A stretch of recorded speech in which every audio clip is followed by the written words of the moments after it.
UP और उत्तराखंड की खबरों के लिए एबीपी गंगा को सब्सक्राइब करें और बेल आइकन दबाएं।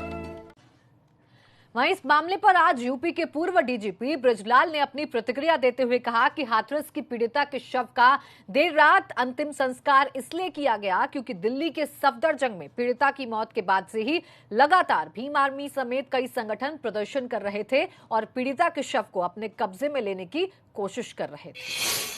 पोस्टमार्टम के बाद जैसे ही पोस्टमार्टम के लिए बॉडी पहुंची तो तमाम राजनीतिक पार्टियों के नेता, तमाम एक्टिविस्ट सफदरजंग अस्पताल के परिसर में पहुंच गए, हंगामा शुरू किया। पोस्टमार्टम हुआ और ये हालत हो गई कि डेड बॉडी पीड़िता की उन्होंने 10 घंटे तक निकलने नहीं दिया, सुबह 9:30 बजे से रात के 9:30 बजे तक। अब उसके बाद रास्ते में भीम आर्मी जैसे संगठन इन्होंने डेड बॉडी छीनने का प्रयास किया। भीम आर्मी ऐसा संगठन है जिसके चंद्रशेखर रावण हैं, वो दलित शक्ति के नाम पर गुंडई करते हैं।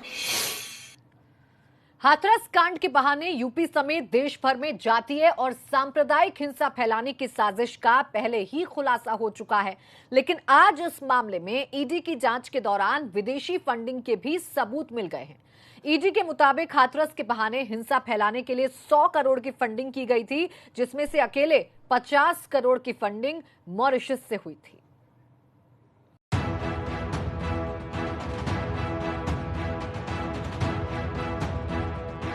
हाथरस कांड में सबसे बड़ी साजिश बेपर्दा,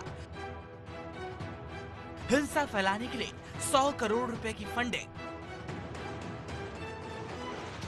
दंगा भड़काने के लिए हाथरस बना मैदान, मॉरिशस से जुड़ा साजिशकर्ताओं का प्लान।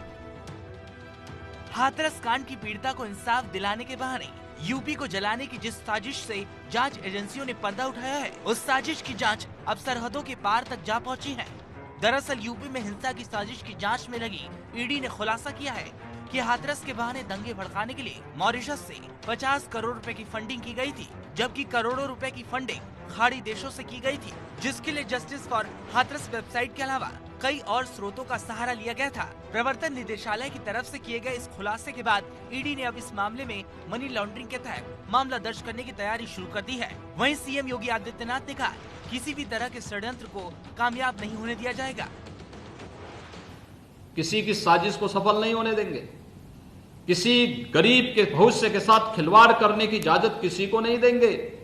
ये सभी षड्यंत्रकारी बेनकाब होंगे और बेनकाब होने के अलावा कानूनन कार्रवाई भी सख्ती के साथ ऐसे तत्वों के साथ हम लोग करेंगे जो लोग समाज के माहौल को खराब करके, समाज में जातीय विद्वेष पैदा करके, अराजकता पैदा करके, विस्वमन करके विकास को अवरुद्ध करना चाहते हैं।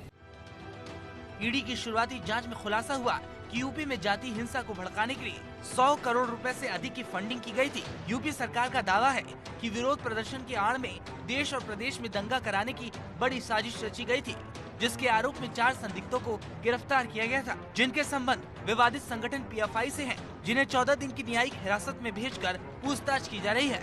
आपको बता दें कि इसके पहले नागरिकता कानून विरोधी हिंसा के मामलों में भी विवादित संगठन पीएफआई का नाम सामने आ चुका है और अब एक बार फिर हाथरस कांड के बहाने हिंसा फैलाने की साजिश में जांच एजेंसियों की शक की सुई पीएफआई पर आकर टिक गई है। Bureau report, ABP Ganga.